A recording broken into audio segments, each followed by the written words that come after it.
When I returned home on the night of the wedding anniversary, there was my husband and the figure of an unfamiliar, flashy-looking woman. Let me introduce her. She's my girlfriend. Huh? Seeing me speechless, the affair partner burst into laughter. Hey, this lady looks dumbfounded, and it's hilarious. Hey, don't laugh. We're dropping a bomb on her on our wedding anniversary, and she's surprised. The two of them, with vulgar smiles on their faces, I finally opened my mouth. So, what's the deal with that girlfriend of yours? Get out of here. We'll be living here. Me and her.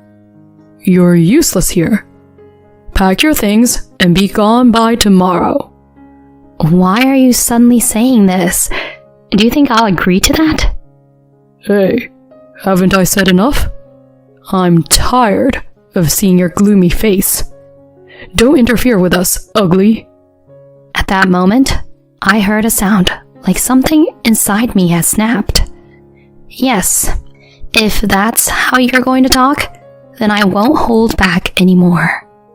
Are you too shocked to even speak? It's understandable. Look at us. We're in love after all. My husband hugged the shoulder of the woman with whom he was having an affair. The moment I saw that, I suddenly burst out laughing. After this, my foolish husband will have plenty of hell to pay. My name is Olivia, and I'm 35 years old. I'm married and born as the only daughter of the Smith family. My father ran a small company called Smith Industries, and we were relatively well off. My childhood was happy with a family-oriented father and a kind mother who was a homemaker. However, when I was in the 3rd grade, my mother fell ill. During the progressive illness, my mother passed away within 3 months of hospitalization. At that time, I mourned deeply together with my father. For both me and my father, my mother was an irreplaceable presence. Afterward, I lived with my father, supporting him. To support my father, I learned household chores. Though busy as a company president, my father always made sure to attend my school events and sports festivals. The two of us somehow managed to get by. Eventually, I graduated from college and started working as an executive secretary at a major company. Being a secretary was a demanding job, but it was fulfilling. I dedicated myself to work for several years. Before I knew it, even though I was approaching my late 20s, I didn't have a boyfriend. A colleague introduced me to a man, and that man later became my husband, Craig. Craig worked as a sales representative for a beverage company. From the beginning, he boldly approached me. For someone with little experience in romance like me, it seemed like he was a dependable and masculine presence. We started dating. A year and a half later, Craig made the long-awaited proposal. Olivia, please marry me. I'll definitely make you happy. Thanks, Craig. I'm glad. We decided to visit each other's parents and seek their approval for the marriage. After receiving support from the in-laws, the next step was to go to my father's place for the final approval. Oh, so you're Craig, huh? I've heard about you from my daughter. My father welcomed us with a happy expression. When Craig expressed his desire to marry me, my father nodded in satisfaction. Of course. I support your marriage. Thank you, Dad. Then the father brought up something unexpected. Craig, don't you have any intention of joining our company? Huh? We were just looking for a salesperson. If you're interested, would you consider joining our company? I'd like you to work with us as the successor. Me? As the successor? Craig's eyes sparkled with excitement. My father had always said, "A president undergoes significant hardships, so I'd prefer to have a son-in-law take over if possible, rather than my daughter." In response to such words from my father, Craig lowered his head. "Dad, please. I appreciate it." "Is that so? If you're coming, I promise you a good position. I'll make sure you're well taken care of." And so my marriage and Craig's employment were decided at the same time. Afterward, we had a wedding ceremony and started living in a house located between our workplaces. However, despite both of us working, Craig didn't contribute to household chores. He didn't throw trash in the bin, left clothes scattered, and didn't even bother to wash the dishes after eating. Initially, I did everything, attributing it to the honeymoon phase. But after a few months of such a lifestyle, stress began to build up. I finally spoke to my husband. "Craig, can't you help with the housework a little? We're both working, and it's not fair for me to do everything." Craig, lying on the sofa and looking at his phone, responded casually. "Huh? Why can't you continue doing it like before, Olivia?" "Huh?" "Taking care of the house has always been the wife's job since ancient times. I'm tired from work." "I work outside the home too." Craig frowned. "Look, I'm working hard to take over after your old man. I'm exhausted every day because he keeps pushing me around. Don't I deserve some gratitude?" "Of course, I'm grateful, but..." "Then, show your gratitude toward your actions. Household chores are your responsibility. Don't tell me to help. Got it?" And so Craig completely delegated the household chores to me. This kind of life continued for several years, and I had given up. I thought that as long as I endured, our marriage would be fine. Around the 4th year of our marriage, perhaps, Craig started claiming he was busy with work and began to be absent from home frequently. Days when he returned home drunk in the middle of the night increased. Considering his job in sales, it was inevitable that there would be many business dinners and drinking sessions. Thinking so, I didn't say anything in particular. It was a shock when he completely forgot my birthday.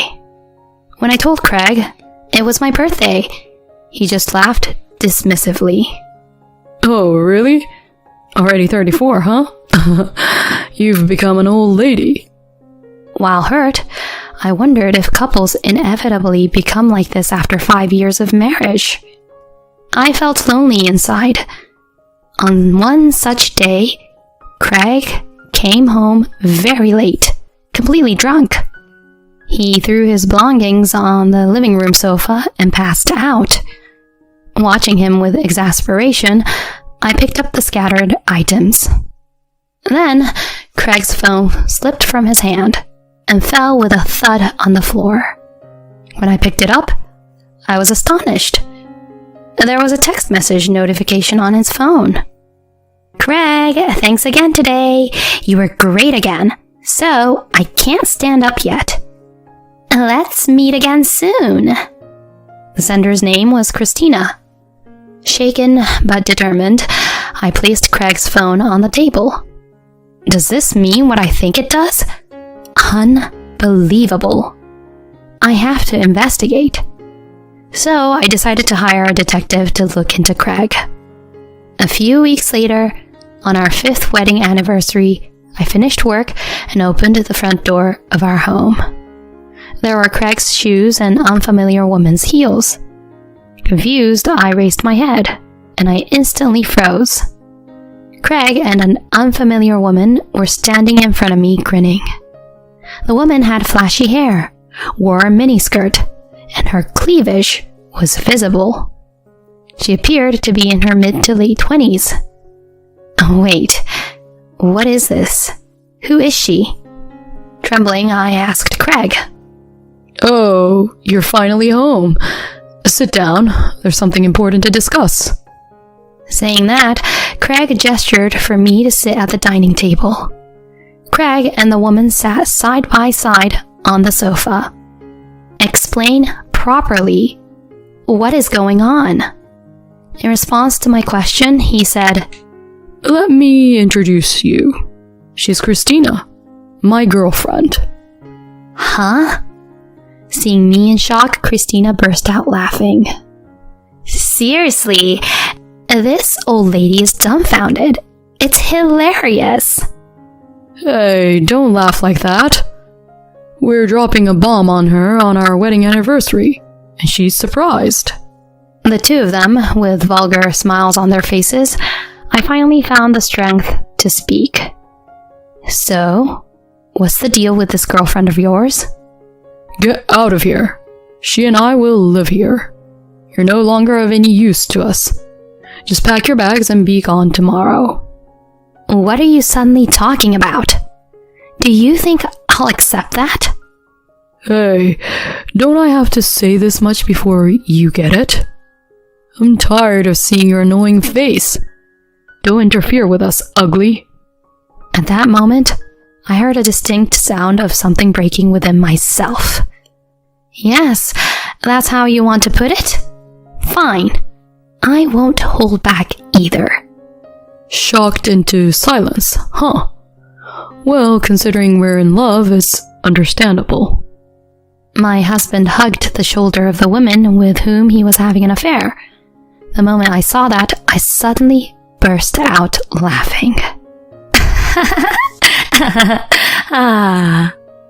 Craig and Christina look at me with an eerie expression as I suddenly start laughing. What's wrong with you? It's creepy. Hey, what's up with this lady? I can't believe she suddenly started laughing. Did she go crazy from the shock? After laughing for a while, I wiped away the tears accumulating at the corners of my eyes and said, It's about time, isn't it? Huh? Just then, our home doorbell rang, and there stood my father. I had called my father immediately after inviting them into the house earlier. Hey, who's this old man? Christina's face was distorted. Then Craig hurriedly told her, Dad, what happened all of a sudden? Craig, what on earth is going on? Suddenly, Craig's eyes darted around nervously. We, father and I, stood side by side in front of Craig and Christina. Without hesitation, I addressed Craig's affair partner. Now, Christina, was it? First of all, where did you meet Craig? As I started the conversation, Christina answered while glaring at me. Craig visited the club where I worked. When you say club, do you mean a nightclub or something? Yeah, but what's the problem with that? No problem at all. So, did you and Craig meet at the club and fall in love? Why were you attracted to Craig? As she said this, Christina looked at Craig with dreamy eyes. Because Craig is the next president, isn't he? There's no one more suitable for a promising future like him than me. At that point, I burst into laughter again. It was so funny that I couldn't stop laughing. Hey, old hag, what's so funny? The next president? How did you hear that? He tells me he's working to take over his parents' company. When you say parents, you mean my father, right? This man only joined my father's company as a son-in-law. What? Christina compared Craig's face to my father's, and then Craig, with a smug look, said this. Oh, it's a fact that I'm the next successor. Then my father responded with an exasperated tone. After causing such a scandal, how do you think you can inherit the company? Huh? Craig was the only one not grasping the situation. He had been planning to inherit the company despite cheating on me and telling me to get out. Realizing this, I was genuinely disgusted. My father only wanted to let you inherit the company because you're my husband. After betraying me, he's not going to announce the company now. What? Wait a minute. That's a problem. Then my father spoke. For now, you're fired as of today. What? Fired? Why should I be fired from my company for something private? That would be an unfair dismissal. Craig turned bright red and attacked me, but my father calmly told him off. We did an internal investigation and found that you were skipping out on company business while you were out on your rounds.